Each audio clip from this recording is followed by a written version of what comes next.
Jane.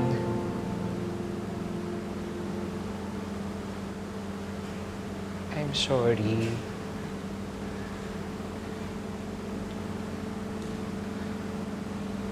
Huwag mo naman sana ring isipin na ginamit lang kita para magpanggap ako. Kasi sa totoo lang, hindi ko naman talaga alam eh. Hindi ko alam na I'm gay.